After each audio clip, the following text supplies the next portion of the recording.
महामाया जगदम्बा भगवती आद्या शक्ति परमेश्वरी भुवनेश्वरी योग माया महामाया पूर्ण प्रकृति महालक्ष्मी चंडी चंडिका चामुंडा देवी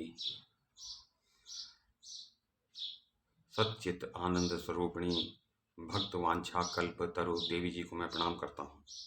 तो हम श्रीमद् देवी भागवत पुराण के छठे स्कंद में पढ़ रहे हैं कि किस प्रकार इंद्र की बुद्धि माया द्वारा मोहित हुई तो उसने वृत्रासुर का वध किया। उससे पूर्व उसने वृत्रासुर के बड़े भाई का वध किया, फिर वृत्रासुर का वध किया, और अब जब देवताओं ने आराधना की देवी जगदम्बा की, तब जाकर इंद्र को कुछ शांति मिली। लेकिन अभी भी एक कार्य ये शेष था कि जो नहुष जो इंद्र पद पर बैठा हुआ है, वो देवराज इंद्र पुरंदर की पत्नी शची के ऊपर कुदृष्टि लगाए हुए है और वो चाहता है कि ये मेरी सेवा करे। तो ये तो इस पर शची ने आराधना की, देवी जगदम्बा की उपासना की, तो देवी जगदम्बा ने साक्षात दर्शन दिए। वो दर्शन तब देती हैं जबकि अनंत करोड़ जन्मों के पुण्य जब उदय होते हैं तब उनका दर्शन होता है। और उन्हीं देवी ने बड़ी ही सुगमता से शची को दर्शन दे दिए। देखिए कितनी कृपालु देवी हैं। और उन्होंने शची को आश्वासन दिया कि वो व्यवस्था करेंगी जिससे कि नहुष अपने पद से च्युत हो जाए। तो उसके बाद वो अपने पति इंद्र के दर्शन कर पाई शची। तो इंद्र ने ही परामर्श दिया नहुष के लिए कि नहुष से जाकर कहो कि सप्तर्षियों द्वारा जो पालकी ढोई जाएगी उसमें आप मुझसे मिलने आएंगे, क्योंकि सबके वाहन विलक्षण होते हैं, तो आपका भी एक विलक्षण वाहन होना चाहिए कि आपकी पालकी को मुनिगण ढोएं, क्योंकि आपका स्तर तो सबसे परे है। आप तो राज राजेश्वर हैं, तो फिर भला आप एक सामान्य स्तर के वाहन में कैसे आ सकते हैं। तो उस समय वो नहुष देवी की माया के प्रभाव से अपने सोचने समझने की शक्ति खो बैठा, और नहुष ने कहा शची से, सुंदरी तुमने बिल्कुल ठीक कहा है, मुझे भी यही सवारी पसंद है। मैं सम्यक प्रकार से तुम्हारे कथन का पालन करूंगा। जिसमें थोड़ा पराक्रम हो वह भले ही मुनियों को सवारी ढोने के काम में ना लगा सके, किंतु मुझमें तो पराक्रम का अभाव है नहीं। तो अतः शुचि स्मिते, मैं इसी सवारी पर चढ़कर तुम्हारे पास आऊंगा। मुझ में तपस्या का अपार बल है, मैं त्रिलोकी भर में सबसे अधिक सामर्थ्य रखता हूं। देखिए अब उसके मन में घमंड आ गया है। मेरे विषय की यह जानकारी प्राप्त हो जाने पर संपूर्ण देवता तथा सप्तर्षिगण मेरी प्रशंसा ही करेंगे कि मैंने उनको चुना है अपनी पालकी का भार ढोने के लिए। व्यास जी कहते हैं, राजन इस प्रकार वार्तालाप करने के पश्चात उस परम संतुष्ट नहुष ने शची को अपने स्थान पर जाने की आज्ञा दे दी। वह कामांध हो रहा था। उसने समस्त मुनियों को बुलाकर उनके सामने अपनी बात रखी। नहुष ने कहा, विप्रों, अब इंद्र कहलाने का सौभाग्य मुझे प्राप्त है। मेरे पास सारी शक्तियां हैं। इस अवसर पर आप लोग प्रसन्नता पूर्वक मेरे कार्य साधन में तत्पर हो जाएं। इंद्र का आसन मुझे मिल चुका है, परंतु इंद्राणी अभी मेरे पास नहीं आ सकी, कारण कि उसने प्रेम पूर्वक मुझसे कहा है, देवेंद्र, मुनिगण जिस सवारी को चलाएं उस पर चढ़कर आप मुझे पाने के लिए पधारिए। तो हे आदरणीय मुनियों, मेरा यह कार्य बड़ा कठिन है, पर आप तो बड़े दयालु हैं। मेरा यह कार्य सम्यक प्रकार से सिद्ध हो सो आप वही करें, क्योंकि शची में आसक्त मेरा मन निरंतर संतप्त है। इस अवसर पर मेरे परम आश्रय केवल आप ही हैं, अतः इस महान कार्य को संपन्न करने की अवश्य कृपा करें। राजन, उन श्रेष्ठ ऋषियों में अगस्त्य जी सबसे प्रमुख थे। अब अगस्त्य ऋषि तो वो हैं जो समुद्र को पी गए थे, और जिन्होंने विंध्याचल को जब दबाया तो वो नीचे ही झुका रहा, ऊपर को उठा ही नहीं। तो अगस्त्य ऋषि तो बड़े प्रभावशाली एक ऋषि हैं। तो कृपालु होने के कारण अथवा होनहारवश नहुष की यह खोटी बात सुनकर वो भी पालकी ढोने के लिए सहमत हो गए।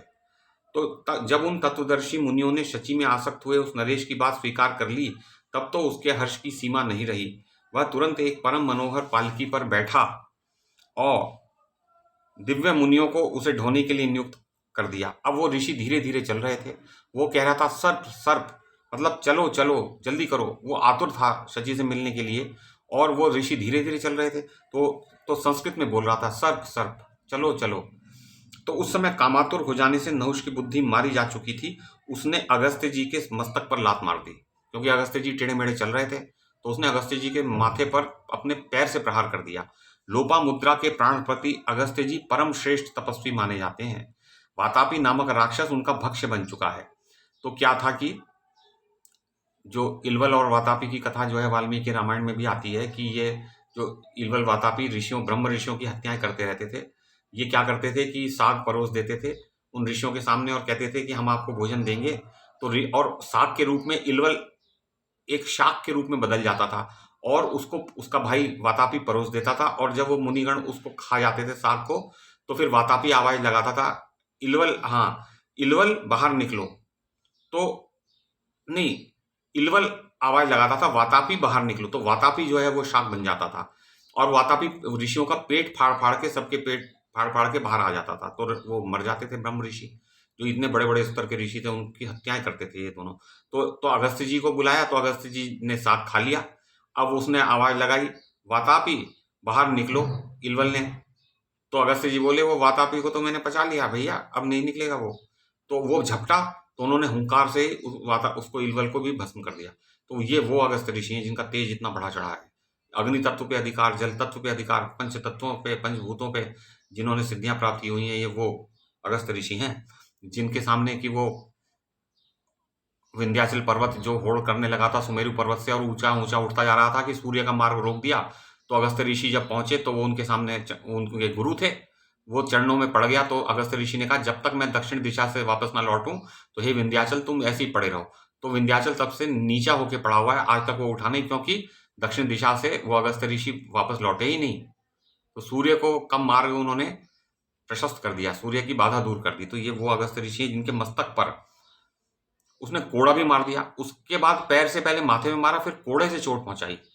इंद्राणी के चिंतन में अत्यंत व्याकुल उस नरेश के मुख से सर्प सर्प अर्थात चलो चलो यही शब्द बारंबार निकल रहे थे। फिर तो अगस्त्य जी ने कुपित होकर नहुष को श्राप दे दिया, अरे नीच, तू वन में भयंकर शरीर वाला एक महान सर्प बन जा। इस सर्प योनि में अनेक सहस्र वर्षों तक तुझे अपार कष्ट भोगने पड़ेंगे। तू शक्ति संपन्न होकर वन में विचरेगा। धर्म के अंश से युधिष्ठिर नामक एक पुण्यात्मा पुरुष प्रकट होंगे, उनसे तेरी भेंट होंगी। तब उनके मुख से प्रश्नों के उत्तर सुन लेने के पश्चात तो मुक्त हो जाएगा। तो जब हम महाभारत ग्रंथ पढ़ते हैं तो उसमें ये कथा आती है कि जब जल लेने के लिए गए एक एक करके, तो अजगर ने सबको बांध लिया, यहाँ तक कि जिसमें 1,00,000 हाथियों का बल था, 10 सहस्र नागों का बल, एक नाग में 1 सहस्र हाथियों का बल होता है। तो भीम सेन में 1,00,000 हाथियों की शक्ति थी, तो वो भी निश्चेष्ट हो गए जब नहुष इतना शक्तिशाली अजगर बन गया था कि उसने जब भीम को लपेटा तो भीम की सांस ही अटक गई, वो मरने को हो गए। तब युधिष्ठिर ने उनका प्रश्न का उत्तर दिया और तब जाके छुड़वाया था अपने भाइयों को, और तब वो भी अपनी अजगर योनि से मुक्त हो गए थे।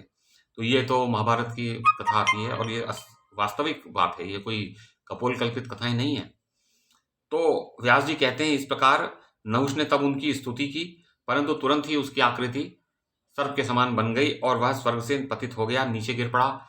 और तब बृहस्पति जी बड़ी शीघ्रता के साथ मानसरोवर पर गए और उन्होंने इंद्र को सब समाचार दिए कि भाई नहुष तो पतित हो गया, अब तुम निकल आओ। तो वो धरातल पर चला गया है नहुष। यह देखकर सभी देवता भी मुनियों सहित उसी मानसरोवर पर इंद्र के पास गए और देवराज को आश्वासन देकर उन्होंने इंद्र को स्वर्ग में ले आने की व्यवस्था की। तो उनके द्वारा बड़े सम्मान के साथ इंद्र स्वर्ग में लौट आए।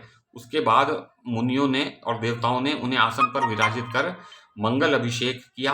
इंद्र भी अब अपने आसन के अधिकारी बनकर शची के साथ स्वर्ग में विराजने लगे। तो अब इंद्र के ऊपर जो लगी हुई ब्रह्म हत्या भी दूर हुई और वो नहुष भी गिर गया। तो इस प्रकार ये सारे भगवती जगदम्बा की के हस्तक्षेप से ऐसा हो पाया। तो व्यास जी कहते हैं, राजन, इस प्रकार इंद्र को अत्यंत भयंकर कष्ट सहने पड़े हैं। भगवती जगदम्बा के कृपा प्रसाद से ही इंद्र पुनः अपने पद पर प्रतिष्ठित हुए।